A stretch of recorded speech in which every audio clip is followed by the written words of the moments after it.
안녕하세요. 오늘은 창세기 26장을 좀 깊이 들여다볼까 합니다. 네, 이삭의 이야기인데요. 여기 보면 기근도 있고 또 속이는 이야기도 나오고 우물 가지고 엄청 다투기도 하고요. 그러다가 또 평화를 찾기도 하고. 네, 정말 다이나믹하죠. 그렇죠. 하나님의 약속이 어떻게 이어지는지 또 인간의 모습은 어떤지 이런 걸 좀 같이 보면 좋겠습니다.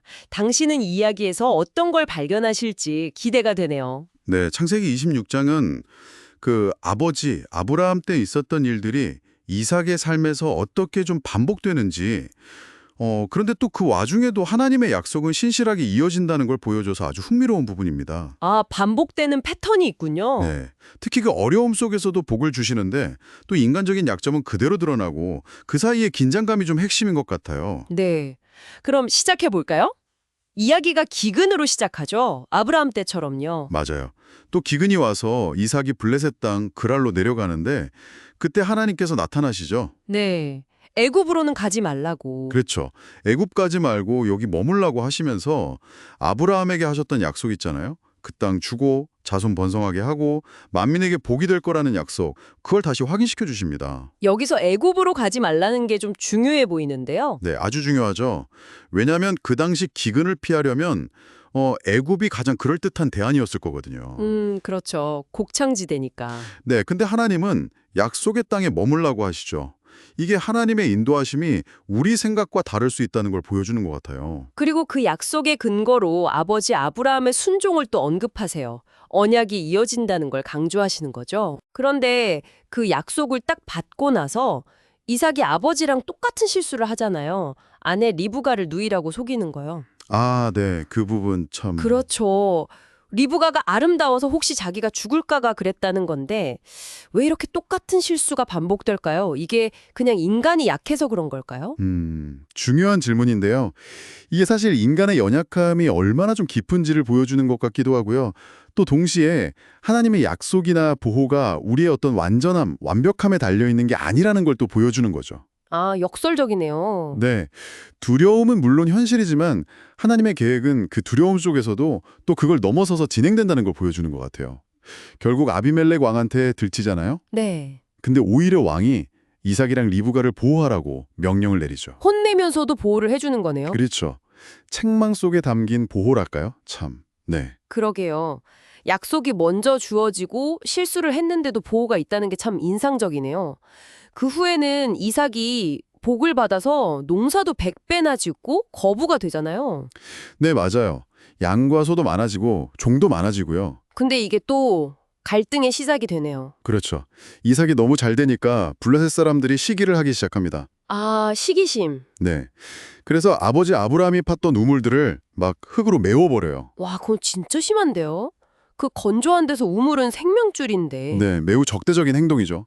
결국엔 아비멜렉 왕까지 나서서 이삭한테 당신 너무 강해졌으니 우리를 좀 떠나가 달라고 요청하기까지 합니다. 번영이 꼭 평화로만 이어지는 건 아니군요. 네, 현실이죠. 그래서 이삭이 그랄 골짜기로 물러나서 다시 우물을 파기 시작하죠. 아버지 때 팠던 우물들을. 네, 그런데 우물을 팔 때마다 그랄 목자들이 와서 자기들 거라고 우기면서 싸움이 벌어져요. 아, 그래서 우물 이름이 에색, 신나 이렇게 붙은 거군요. 다툼, 대적함 이런 뜻이라면서요. 맞아요.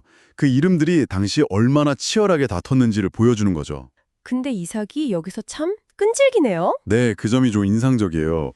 다툼이 생길 때마다 막 맞서 싸우거나 포기하는 게 아니라 계속 자리를 옮겨가면서 우물을 파거든요. 회피하는 거랑은 좀 다른 건가요? 네, 단순한 회피라기보다는 하나님이 번성케 하실 거라는 그 약속을 붙들고 계속해서 어떤 생존과 성장의 공간을 찾아 나서는 좀 믿음의 행위로 볼 수 있을 것 같아요. 그러다가 마침내 다툼이 없는 르호봇 우물을 얻게 되죠. 아, 르호봇, 넓은 곳이라는 뜻이라고 하셨죠. 이제 여호와께서 우리를 위하여 넓게 하셨다는 이삭의 고백처럼 거기가 그냥 장소가 아니라 뭔가 하나님의 약속 성취를 보여주는 그런 공간이 된 거네요. 정확합니다. 그리고 나서 부엘세바로 올라갔을 때 하나님이 또 나타나셔서 두려워하지 말라고 하시면서 약속을 다시 확인시켜 주시죠. 그리고 정말 놀라운 일이 벌어지는데 이삭을 쫓아냈던 그 아비멜렉이 먼저 찾아오잖아요. 네, 그게 참 극적인 반전이죠. 아비멜렉이 자기 신하들이랑 같이 와서 평화 조약을 맺자고 제안합니다. 뭐라고 하면서 제안하죠? 여호와께서 당신과 함께 계신 것을 우리가 분명히 보았다. 이렇게 고백하면서요. 와, 하나님이 함께 하시는 걸 봤다는 거네요. 네. 이전에 그 갈등 당사자가 하나님의 함께 하심을 인정하고 먼저 화해를 청하는 거죠. 그래서 그들이 맹세하고 잔치를 벌였는데 바로 그날 이삭의 종들이 와서 새 우물에서 물을 찾았다고 보고를 합니다. 타이밍이 정말 기가 막히네요. 그렇죠. 그래서 그곳 이름이 부엘세바, 맹세의 우물이 되는 겁니다. 갈등이 해결되고 하나님의 축복이 딱 맞춰서 임하는 상징적인 장면이죠. 네. 외부와의 관계는 이렇게 극적으로 회복이 됐는데 창세기 26장 마지막은 에서의 결혼 이야기로 끝나네요. 맞아요. 에서가 그 땅의 헷족속 여인들과 결혼을 했는데 그게 이삭과 리브가에게 마음의 근심이 되었다는 짧은 언급으로 마무리됩니다. 이건 뭘 암시하는 걸까요? 이게 좀 앞으로 벌어질 가족 내부 갈등의 폭선이라고 볼 수 있어요.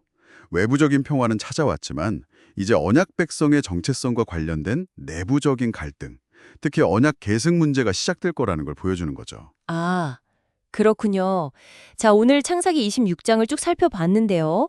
하나님의 약속은 정말 신실한데 인간은 참 실수도 많이 하고 세상의 갈등 속에서 힘들어하기도 하고 그런데도 결국 하나님께서 이삭을 르호봇 그 넓은 곳으로 인도하시고 평화를 주셨다는 게 참 인상 깊습니다. 이 이야기가 당신에게는 어떻게 다가오셨나요? 네, 이삭의 이 여정이 오늘날 우리에게도 참 많은 생각을 하게 하는 것 같아요. 특히 그 자원, 우물을 둘러싼 갈등이나 관계의 어려움을 겪을 때 이삭처럼 포기하지 않고 계속해서 우물을 파는 모습 있잖아요. 네네. 그게 어려움 속에서도 희망을 찾고 평화를 만들어 가려는 노력이 얼마나 중요한지 보여주는 것 같습니다. 그리고 또 인간이 이렇게 약해도 하나님은 신실하게 약속을 지키신다는 게 우리에게 큰 위로도 되고 또 도전도 되는 것 같아요. 그렇다면 오늘 당신의 삶을 한번 돌아보시면 어떨까요? 혹시 당신의 삶에도 이렇게 반복되는 어떤 패턴을 긍정적이든 부정적이든 그런 게 있지는 않으신가요? 그리고 이삭처럼 갈등이나 어려움 속에서도 당신만의 르호봇, 그러니까 평화와 성장의 공간을 찾기 위해서 어떤 발걸음을 내디뎌 볼 수 있을지 한번 생각해 보시는 것도 좋겠습니다.